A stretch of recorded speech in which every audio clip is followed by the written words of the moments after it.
Good evening, Ramesh Bhaiya. Good evening, Nana. I'm happy to be talking to you today. You have been associated with MIT because you have earned a master's degree in nutrition from MIT, and also you have 25 years of research experience in nutrition, your tenure in AIMS. So I have a few questions related to nutrition. Let me start with the first one. I hope I can Oh, thank answer. you so much. Thank you so much. What I would like to know is how important are proteins in our diet, and how do we ensure that we are taking the appropriate amount of protein in our daily diet?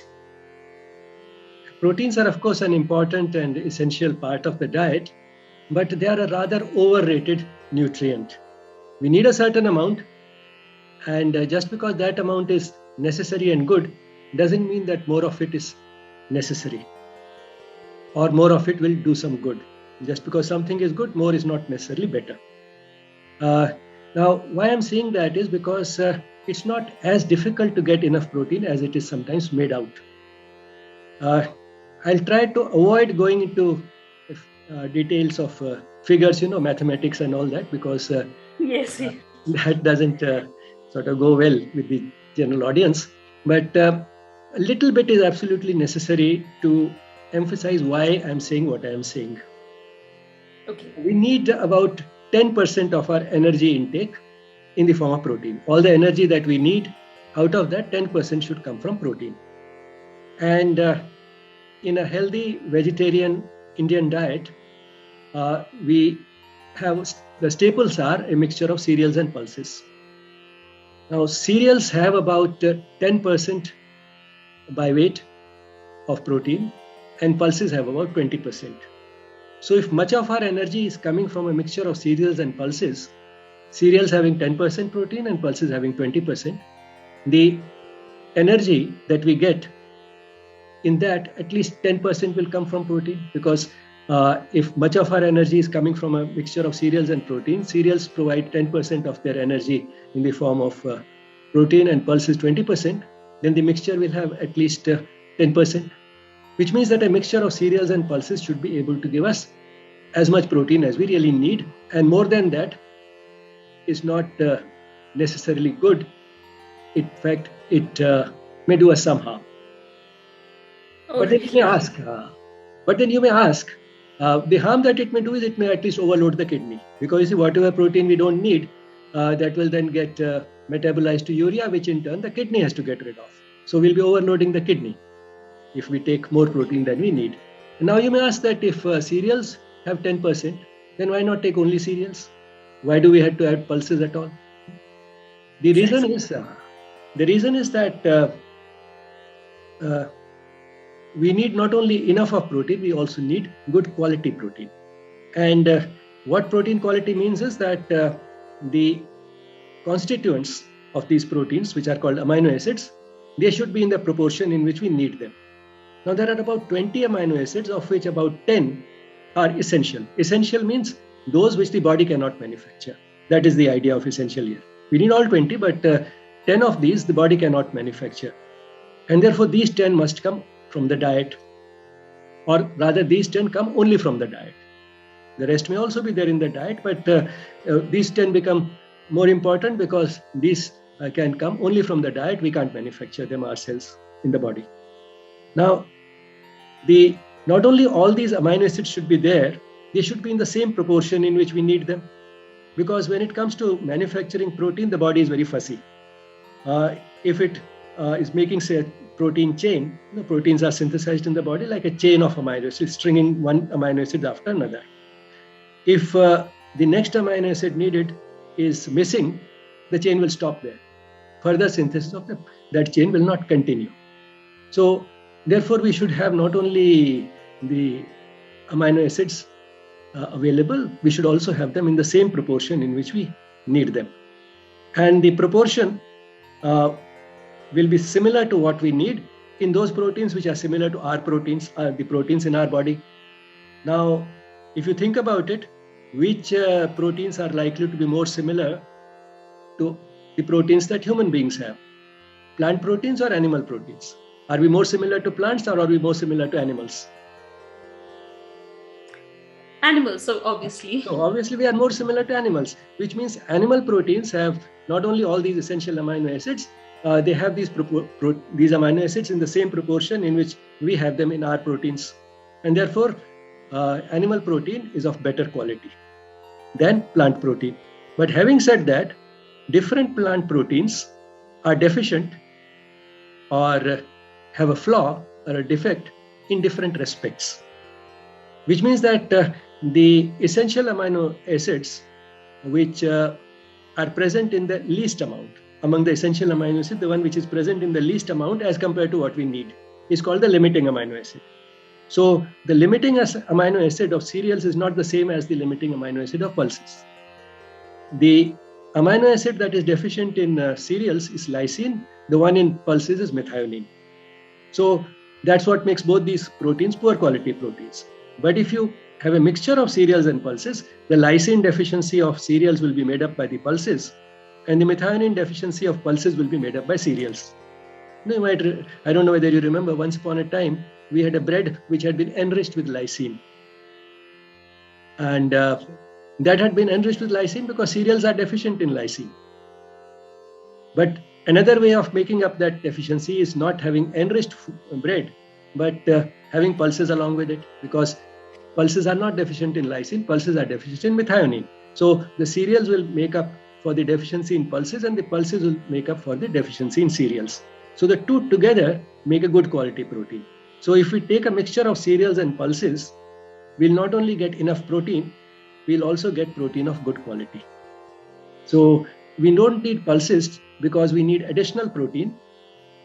Cereals will be enough to give us the protein that we need in terms of quantity. We need pulses so that they can compensate for the poor quality of cereal protein. So that is why we need pulses. So they help each other. There was a movie once called Dosti, in which one of the friends was, you have seen that movie? So you might remember one of the friends. Yeah, I don't remember exactly, but yes, I have. And the other one could not walk properly because he was lame. But the two together could function very well. They could do everything because the deficiency of one was made up by the other, and therefore it was a very complementary, synergistic type of a friendship. That is the type of friendship cereals and pulses also have. Oh, that's a very interesting comparison you gave. I think the general audience will find it very, very interesting and will be able to relate to this thing. This complementary nature of cereals and pulses had been discovered by ancient civilizations long back, probably through trial and error. And that's why you find not only throughout India, cereals and pulses are the staple diet.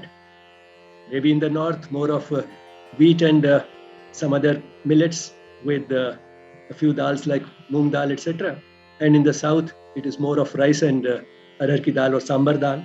But the staple diet is a mixture of cereals and pulses. In China, it is rice and soybean. In Latin American countries, it is corn and beans. So many ancient civilizations seem to have discovered this complementary nature of cereals and pulses long back. So we don't need. Another question which sometimes people raise is, okay, it may be okay for adults, but how about the children? At least they need more protein. They need more protein on a per kilogram body weight basis. That is true. But then they also need more energy than adults on a per kilogram body weight basis, because the children are growing and the children are physically more active. So they need more energy too. So when it comes to a percentage of the energy intake that they should get in the form of protein, it's exactly the same as in case of adults. So if a child takes enough food and the staple is a mixture of cereals and pulses, even the child will be able to get as much protein as the child needs and of good quality. So yes, please go ahead. Yes, sorry. I have a question at this point that with respect to adults, is there a difference in the protein intake that adults who are more into physical labor, they should have in higher quantity than who are not so much into physical labor as compared to age What do you have to say on this? Those who work harder physically, they need more energy. So the total energy intake should be certainly higher. But the percentage of energy that should come from protein, that need be no different. That still remains the same. That applies to those who work hard. That applies also to pregnant and lactating women. So that's why the general principle in nutrition is that if we take enough of food, enough in terms of the what it can provide in terms of energy, the protein requirement will take care of itself. So long as, we are taking a judicious combination like cereals and pulses.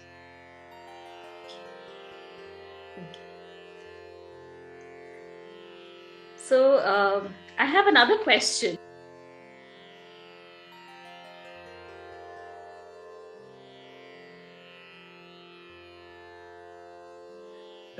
Protein supplements are required only in special states. You see, when the requirements are higher, for example, in an infection or after surgery. Now, these are the states in which there has been much of wear and tear in the body, and to build up what has been lost, we may need some additional protein. So there it is called for.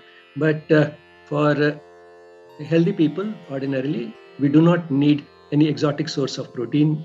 We do not require any protein supplement. A mixture of cereals and pulses is enough. And how about in how much proportion should the cereals and pulses be? The pulses should be about 1/5 the quantity of cereals. So if a person is taking, say, half a kilo of cereals in a day, which is not unreasonable, half a kilo will provide about 1500 calories. And so this person should take about 100 grams of dal or pulses or legumes, called by all these different names. So 100 grams of these plus half a kilo of cereals. So the 100 grams of pulses will provide another 300 calories. So this mixture will provide about 1800 calories, which is a substantial part of the total energy intake of a moderately active person. Oh. So it's nice to know so much and in such detailed coverage about the intake of proteins. I thank you so much, Ramesh Bhaiya, for enlightening us so much and in such an interesting way, giving us the example of the movie. That is really nice. Thank you so much. Thank you, Naina. I'm sure you have more questions. We'll take them up in. Oh, yes, definitely. Thank you. Definitely. Thanks.